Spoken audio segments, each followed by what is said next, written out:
Assalamualaikum warahmatullahi wabarakatuh. Bangsa Arab secara tradisional menganut sistem patrilineal, di mana garis keturunan ditarik dari pihak ayah. Nabi Muhammad SAW sendiri tidak memiliki anak laki-laki yang hidup hingga dewasa, sehingga secara struktural garis nasab beliau seharusnya terputus. Namun, keturunan dari putri beliau, yaitu Fatimah Az-Zahra yang menikah dengan Ali bin Abi Thalib, tetap diakui secara luas sebagai penerus nasab Nabi Muhammad SAW dan dikenal sebagai keturunan Ahlul Bait.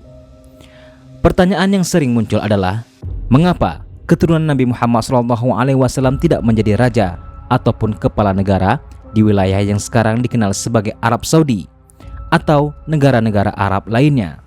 Padahal mereka pernah berkuasa, namun pada akhirnya kalah dalam perebutan kekuasaan.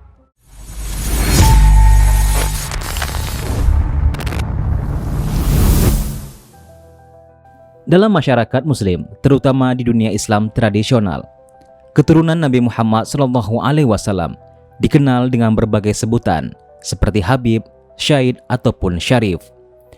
Mereka mendapat tempat istimewa sebagai tokoh spiritual dan religius dan kerap menjadi ulama, dai, ataupun pemuka masyarakat. Di wilayah Hadramaut dan Asia Tenggara, istilah Habib digunakan untuk menyebut keturunan beliau, terutama dari jalur Hasan dan Husain, dua cucu Nabi. Di dunia Arab, istilah Syahid lebih umum dipakai untuk keturunan Husain, sedangkan Syarif untuk keturunan Hasan.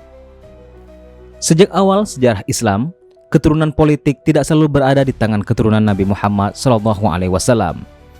Khalifah pertama hingga ketiga, Abu Bakar, Umar, dan Utsman, bukan berasal dari Ahlul Bait. Baru pada masa kekhalifahan Ali bin Abi Thalib, kekuasaan politik dipegang oleh keluarga Rasulullah SAW. Setelah itu, dinasti-dinasti Islam yang muncul lebih banyak ditentukan oleh kekuatan militer, struktur kesukuan, dan dinamika politik, bukan semata-mata oleh garis keturunan. Meski demikian, keturunan Nabi pernah memimpin wilayah Hijaz, termasuk Mekah dan Madinah, melalui dinasti Hashemid. Syarif Husain bin Ali yang memproklamasikan revolusi Arab melawan Kesultanan Utsmaniyah pada Perang Dunia Pertama dengan dukungan Inggris, memerintah Hijaz dari tahun 1916 hingga 1924. Ia bertekad mendirikan negara Arab merdeka yang dipimpin oleh keturunan Nabi. Namun, setelah kekalahan Utsmaniyah dan pembagian wilayah Arab oleh Inggris dan Prancis melalui perjanjian rahasia Sykes-Picot, kekuasaan berpindah. Pada 1924, Abdul Aziz bin Saud menaklukkan Hijaz dan mendirikan kerajaan Arab Saudi, mengakhiri kekuasaan Hashemid di kawasan tersebut.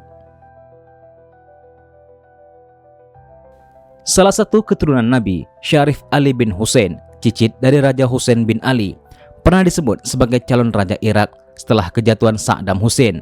Namun, Irak tidak kembali ke sistem monarki, dan peran Syarif Ali lebih bersifat simbolik dan religius, bukan politik aktif.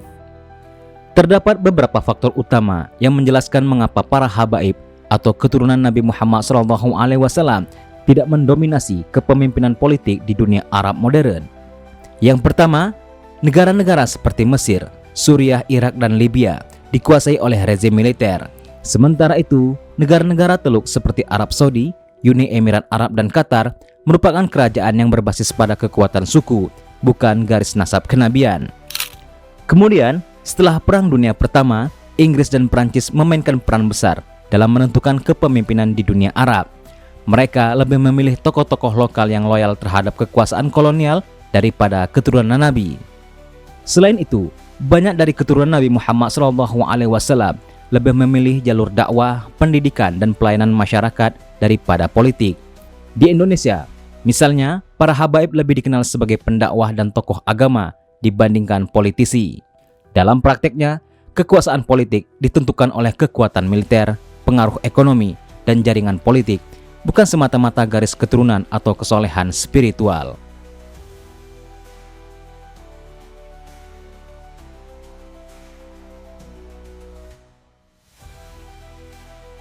Saat ini, Yordania adalah satu-satunya negara Arab yang secara resmi dipimpin oleh keturunan Nabi Muhammad SAW.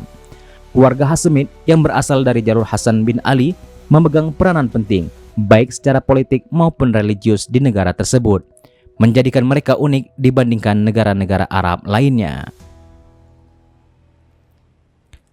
Meskipun para habaib dan keturunan Nabi Muhammad SAW memiliki kedudukan mulia dan terhormat dalam masyarakat Islam, faktor sejarah, politik, kolonialisme, dan dinamika kekuasaan telah membatasi peran mereka dalam kepemimpinan negara-negara Arab modern.